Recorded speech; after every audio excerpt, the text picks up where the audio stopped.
Hello and welcome back. It's been the longest time, and in this video I'm going to talk to you about the design goals that I've set myself in 2022.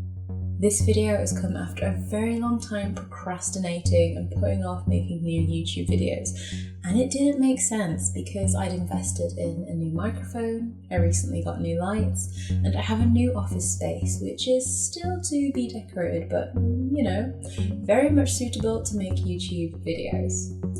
So I decided to dive in, and despite things not being perfect, to just start making videos again and getting over the fear of making them. So here we are. For my design goal for 2022, I plan on documenting them right here on my YouTube channel so that you can learn from any lessons that I learn and implement them yourself if you're interested in any of the goals I have. First up is creating a newsletter. I'm going to start with the simple goals first, and I feel like this should be very achievable, and I don't know why I've procrastinated for so long. I did set up an eco newsletter as a passion project early last year, and I really think it should have given me the momentum to do more with it, but I haven't.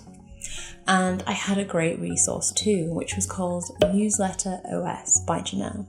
If you haven't heard of her, look her up. She is a passionate newsletter lady, and I'll be leaning upon her wisdom and resource to create my own. I'm going to share with you how to set one up, and I'm going to look for the most accessible route. So that means something that's simple and doesn't need a lot of setup to get it running. I might even go down a route that's just really quick to get me started with, so that could be looking at tools like MailerLite or Revenue, and I'll talk about how I'm going to automate that system.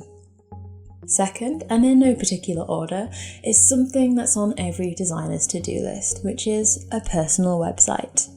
Now, I've been talking about creating my own website for a while now, and I just haven't done it. I only ever seem to create a portfolio website when I've applied for a job, and I have that really horrible stretch of 3 to 4 days where I'm up really late at night and working and putting together a portfolio website. And in hindsight, if I'd kept on top of it, I wouldn't be where I am in terms of the late nights. So yes, a new website is what I'm planning to do. I'll create a series about how I approach that, right from the Figma designs all the way up to looking at whether I decide to code it myself or lean on tools like Webflow.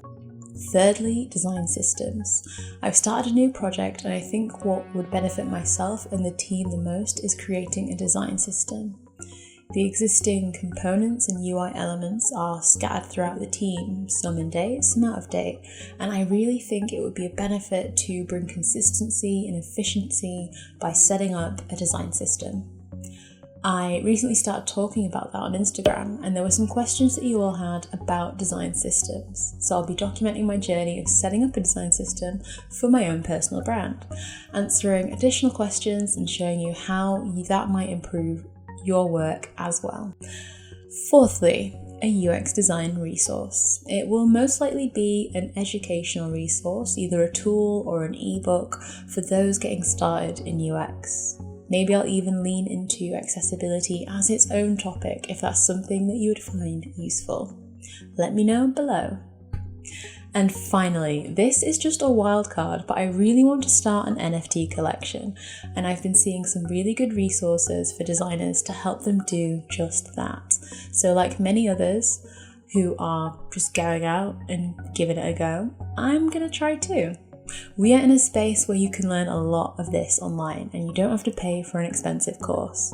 And if you have a side passion such as illustrating or animating, which is something that I used to do but I've not spent a lot of time doing, creating an NFT collection is a great way to build a community around the creative work that you do. And it's also a great way to get into the crypto space. So I feel that NFTs are very accessible for those who are creative and just want to give it a go. And that's it. These are the design goals that I have for 2022. Some may take longer than others to complete, but I'm hoping that I'll learn a lot from trying to complete them all. This video is also acting as a little accountability for myself. What design goals have you set yourself this year? Let me know in the comments, and I'll see you in the next video.